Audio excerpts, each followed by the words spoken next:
Hi, I'm Lee and this is the sock episode. I'm on Instagram as Louleigh and on Ravelry is Louleigh. I have an Etsy shop where I sell knitting needle cases and notions pouches at Shop Louleigh on Etsy, and you can find links to all of my online places at louleigh.com. Welcome, it's really nice to be sitting down and chatting with you today.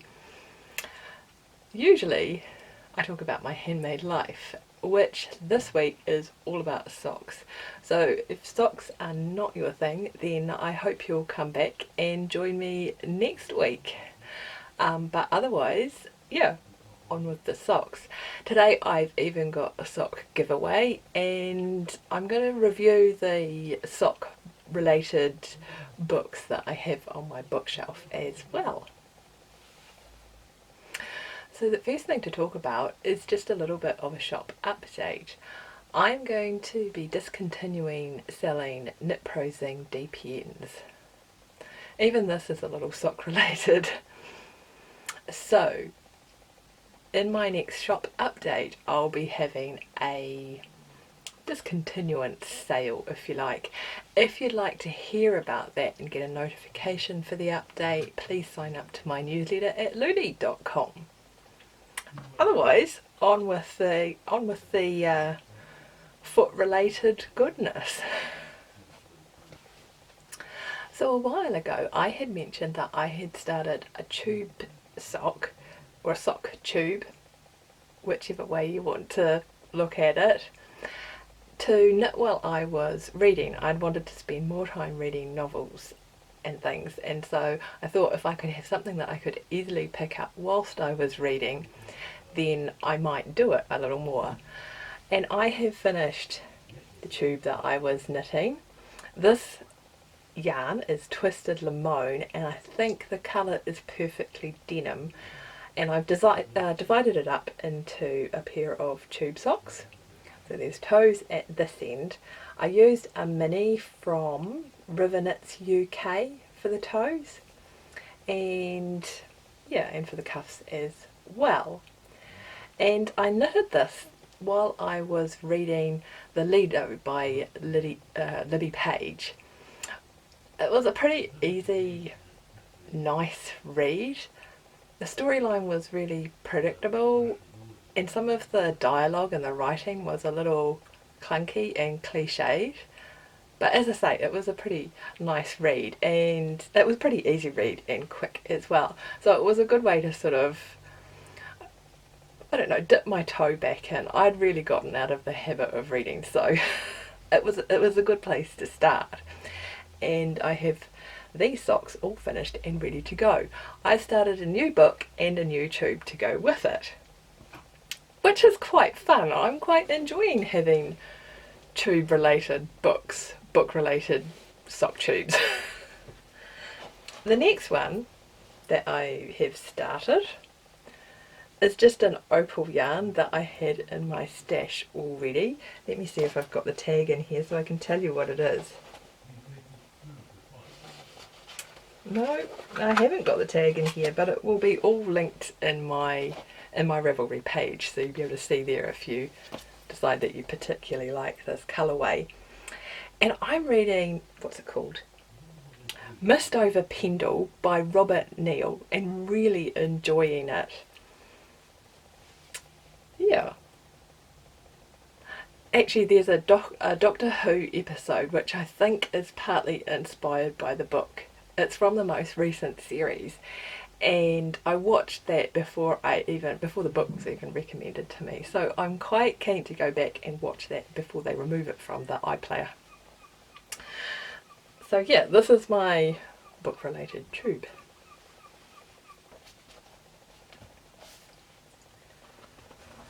I've also been working on a pair of customised socks for the hairy man, and I have finished the first one here.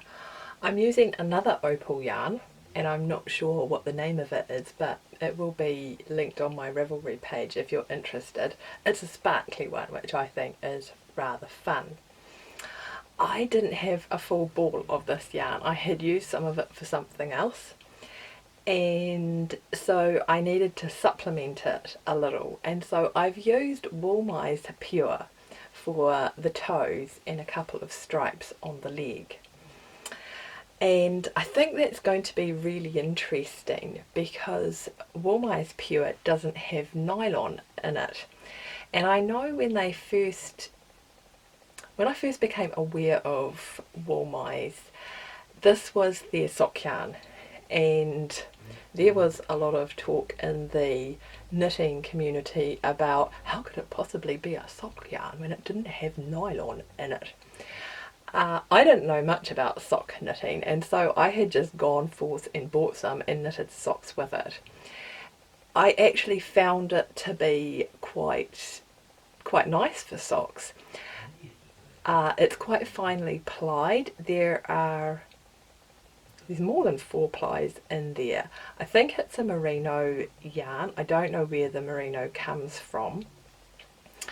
However, I did find that in the socks that I had, it wore well and lasted a number of years.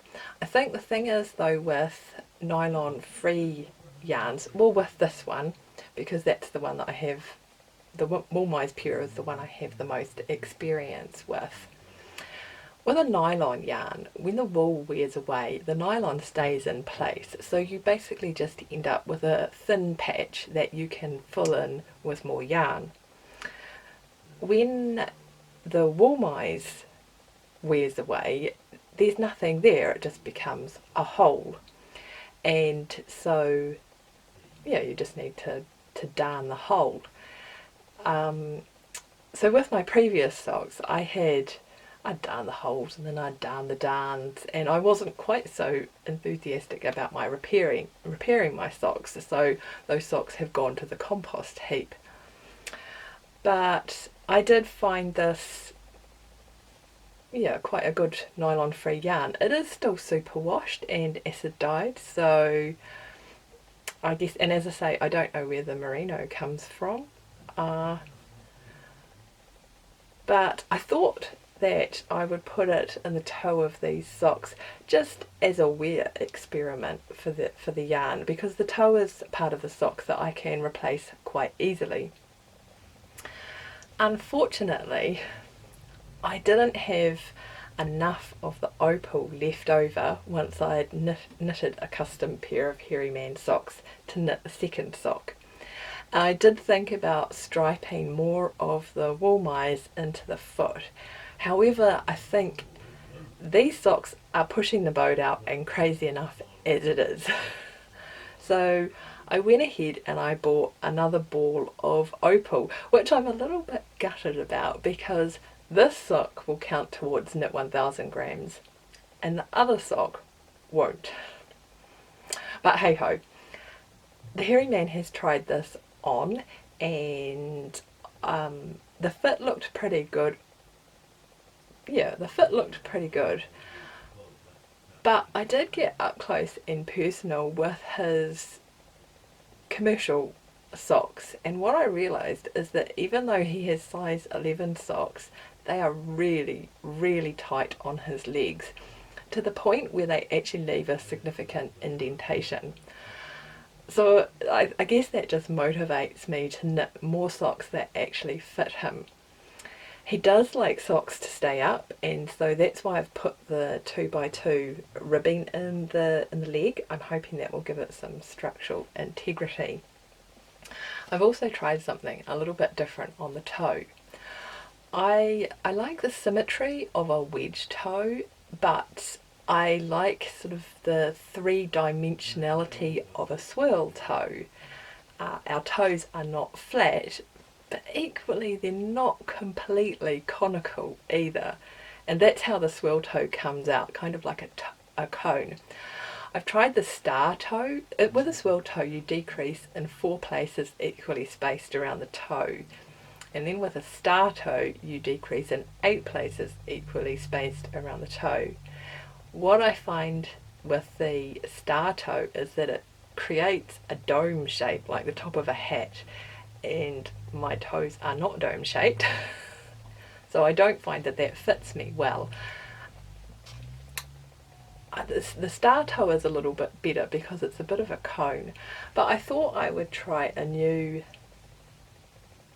have a new adventure in sock toe shaping if I can show this to you. I didn't get a blocker out today, so we're just doing our best. And all I've done is, let me focus on the actual sock. All I've done is I've moved the decreases in from the edge a little. I actually moved them specifically so that they would meet at the top because I thought that would be quite pleasing. So that the toe of the sock does have a little more of a 3D structure, if you can see that, than a wedge toe. Yeah, it's focusing, sorry, it's focusing on me again. It has a little more of a 3D structure, but still has that pleasing symmetry of a wedge toe. I've done a square heel or a Dutch heel, and having a look at that actually on the hairy man's feet, I think for the next pair of socks that I knit, that heel might be a little too narrow to fit him really well. But I'm going to see what happens when he actually has these on for a day and they loosen up and mold his feet a little bit. So it's made me really inspired to crack on with the next sock. I actually think socks that fit him well, as much as he doesn't say it out loud, are probably going to be quite appreciated. Yeah.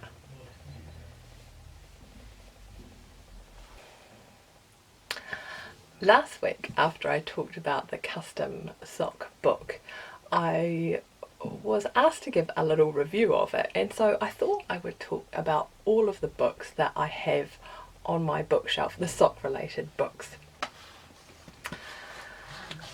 So I'm going to have to refer to my show notes. I wrote some notes about this because there were specific things that I wanted to mention. This is not going to be a really in-depth review. It's just a quick opinion of what I think of these books, and would I own them? Would I suggest that you rush out and buy them or something like that? So the first one is the Knitter's Book of Socks by Clara Parks. I am a big fan of Clara Parks's technical books. I think she has a wonderful writing style. So I have the Knitter's Book of Yarn, and I have the Knitter's Book, I think it's the Knitter's Book of Wool. I read these like a novel from cover to cover and just soak them up. I find her writing style incredibly readable. Yeah, so this is a really enjoyable read. The information in it is mainly about fibre content and yarn structure in relation to socks. This book, though, for the thickness of it, has a lot of patterns in it. I think that's the information segment there, and the rest is patterns. Clara does write an introduction for each pattern and explain about yarn choices for that particular pattern and why they were made, and the patterns are really nice. However, I bought this for the information and I really enjoyed reading it. I kind of collect her books, not so much books like Knitlandia. I didn't enjoy that as much, but these ones I really enjoy reading and rereading. I would probably say borrow this one from the library or borrow it from a friend and read it, and then maybe you're inspired to knit the patterns or not and you want to put it on your bookshelf, but it's not necessarily one that I would recommend you rush out and own. So the next book that I have is Sock Architecture by Lara. I've had this book for a couple of years and have referred to it and tried out a lot of the constructions in it. The writing style is a little drier, and I feel like some of the concepts aren't articulated quite as succinctly as they could be. However, the information is really good. There is some information on sock fit. This book is more about different heel and toe constructions and how they might fit your foot. So there's a little table in here about different toe constructions and the shape of your toe box and what toe constructions might fit you best. I've referred to this book a lot, partly because I've tried out a few things from it, and I've also used it when I've been designing sock patterns as well. I feel like the patterns, of all the books I'm going to talk about, I feel like the patterns in this book best supplement the information in the book. The patterns all include the different heel and toe constructions, and she talks about how to execute those toe up and top down, and that's really helpful. I would say borrow this book from a friend. You might want, or borrow it from the library, and then you might you might decide it's one you want to have in your library all the time. So the last book is Custom Socks by Kate Atherley, and this is the newest book that I've put on my bookshelf. This is the book that I use to calculate the dimensions of the hairy man's socks. I find Kate Atherley's writing style in this book verbose and a little repetitive. I do feel like when I'm reading it that there was a word count that needed to be met. However, the information is really good.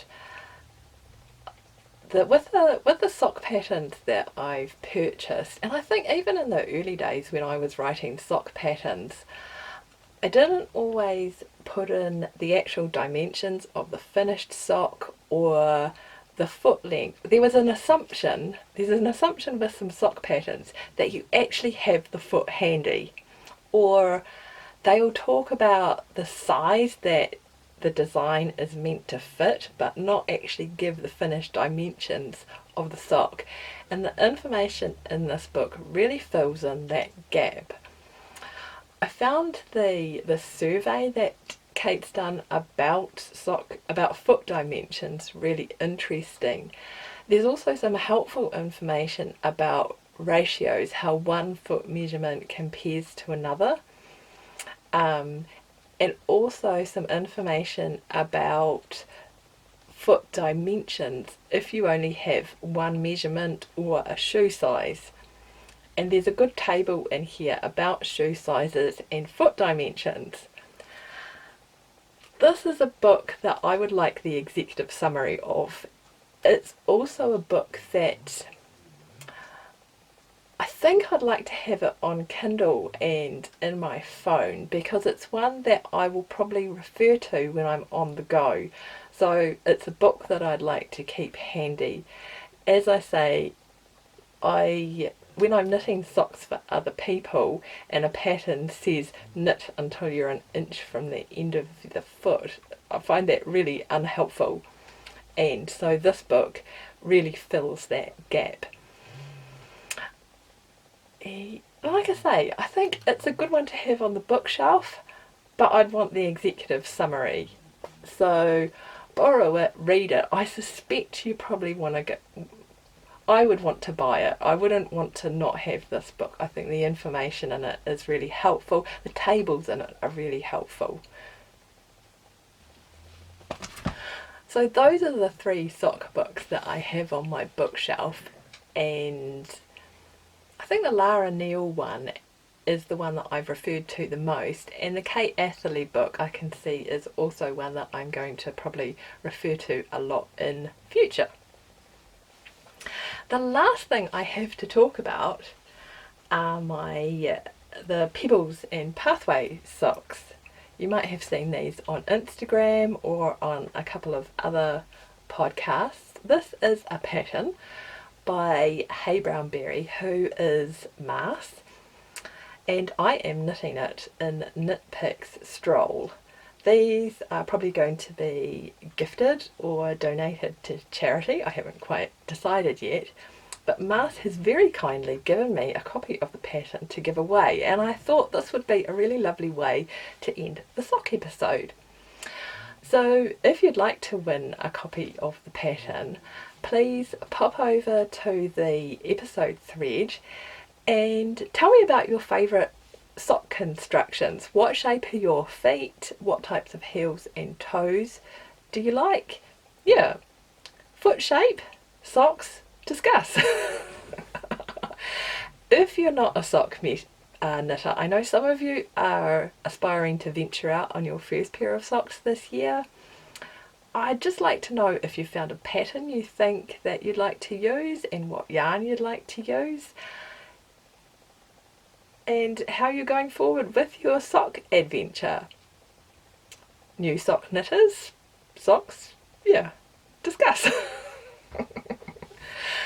Come over, join in the chatter about socks on the episode thread, and I will draw that next week and give away a copy of the pattern to one of you. So my focus for the coming week, actually my focus right now as well, is totally not about the socks. I have gotten Boverton out. This is a Norwegian cardigan that I started maybe 18 months ago, or maybe almost 2 years ago. Oh crikey. And I had put it down because I'd finished the torso and that fit really well, and then I'd knitted a sleeve and it was super tight. So I've undone the sleeve and started knitting that again. So that's my focus at the moment, and next week will be a normal episode where I talk about regular programming, stuff that I'm making and knitting. Probably not socks at all. Oh no, that might be putting my foot in it. This is my podcast after all. There's likely to be socks. It's been lovely to sit down and have a chat with you today. I hope you'll come over and join us in the Ravelry group. It's really nice to meet you there. And like and subscribe if you enjoyed the podcast. I'll see you next week. Cheerio!